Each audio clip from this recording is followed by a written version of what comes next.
বলছেন আপনি কেঁদেছেন, এরকম প্রত্যেকটা ফ্যামিলিতে কেঁদেছে। আমি তো নিজেই কেঁদেছি। হ্যাঁ, এবং হ্যাঁ, সবচেয়ে বড় ব্যাপার হচ্ছে যে আমার আব্বা আম্মা কেঁদেছেন।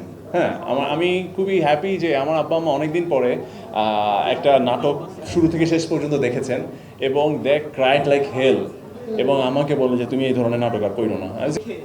দর্শকরা অনেক কেঁদেছে এবং ইভেন আমি এবং আমার ওয়াইফও কেঁদেছি। আচ্ছা আচ্ছা, সরি সরি, কিছু বলেন যারা কেঁদেছিল নাটকটা দেখে। আচ্ছা, আর কেউ কিছু বলেছেন? আমরা সবাই কেঁদেছি। ও হ্যাঁ, না আমি আসলে কেউ কে কাঁদবে, সত্যি কথা বলতে কি বিশেষ করে বাবার মানে যে ক্রাইসিস আমাদের সবচেয়ে খুবই কি বলবো ইমোশনাল যে সিকোয়েন্সটা ছিল আর কি, আমি আসলে অডিয়েন্স কাঁদবে কি কাঁদবে না ওই ফিল থেকে আসলে অ্যাক্টিংটা করিনি বা আমরা কেউই করি নাই।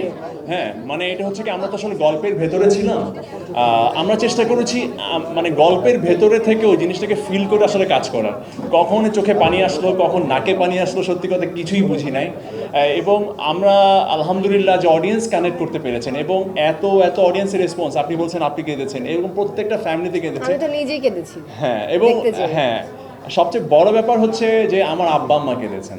হ্যাঁ, আমি খুবই হ্যাপি যে আমার আব্বা আম্মা অনেকদিন পরে একটা নাটক শুরু থেকে শেষ পর্যন্ত দেখেছেন এবং দে ক্রাইড লাইক হেল, এবং আমাকে বলে যে তুমি এই ধরনের নাটক আর কইরো না। আচ্ছা, কেন? যাই হোক, থ্যাংক ইউ সো মাচ সবাইকে যারা আসলে আমাদের ইমোশনের সাথে আপনাদের ইমোশনকে কানেক্ট করেছেন। আমাদের জন্য দোয়া করবেন। ওরা বলবে ওরা বলবে কি বলবো?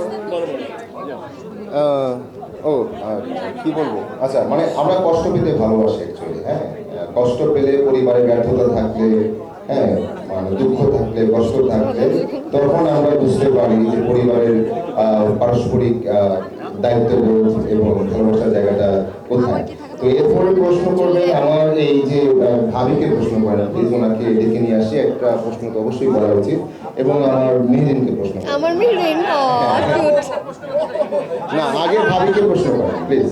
ভাবির কাছে আপনাদের প্রশ্ন কি? ভাই ভাবির কাছে প্রশ্ন, ভাবির না দায়রা হয়ে গেছে, এই ব্যাপারে আপনার ইয়ে কি, মানে অপিনিয়ন কি? আমাকে অ্যাকচুয়ালি যেখানেই যাই সবাই সায়রা বললাকে কয়েকদিন আগে একটা আন্টি ডেকে প্রশংসা করলো যে এই সায়রা স্যার এদিকে আসো। তো প্রশংসা নেওয়ার পর আমি বললাম লাস্টে যে আন্টি আমার নাম তো সুনেরা, এটা মনে রাখেন। বলে যে না না না আমি জানি তোমার নাম সুনেরা, কিন্তু আমি তোমাকে সায়রা বলেই ডাকবো। সেই জিনিসটা খুব মজা লাগছে। অ্যান্ড সবাই সায়রা ডাকে। আমার মনে হয় যে এটা আসলে যেহেতু আজকে সাকসেস পার্টি করছি আমরা, এটা আমারও সাকসেস। সায়রা বলে সবাই ডাকছে, অ্যাকসেপ্ট করে নিয়েছে, সবাই নিজের পরিবারের সায়রা মনে করছে। সো এটা আসলে একটা অ্যাচিভমেন্ট আমার জন্য। নেক্সট, পায়েল আপুর কাছে জানতে চাই যেহেতু আপনাকে অনেক ধন্যবাদ ভাবি, আপনি যাবেন না, আপনি থাকেন। আচ্ছা, প্রথমত এখন কি আমার বলার পালা? হ্যাঁ, ওকে, আসসালামু আলাইকুম, শুভ সন্ধ্যা সবাইকে। থ্যাংক ইউ, আপনারা এসেছেন, ভালো লাগছে। আসলে প্রিপারেশন ছিল না যে আপনারা আসবেন, তাহলে হয়তো আর একটু সাজুগুজু বেশি করে আসতাম।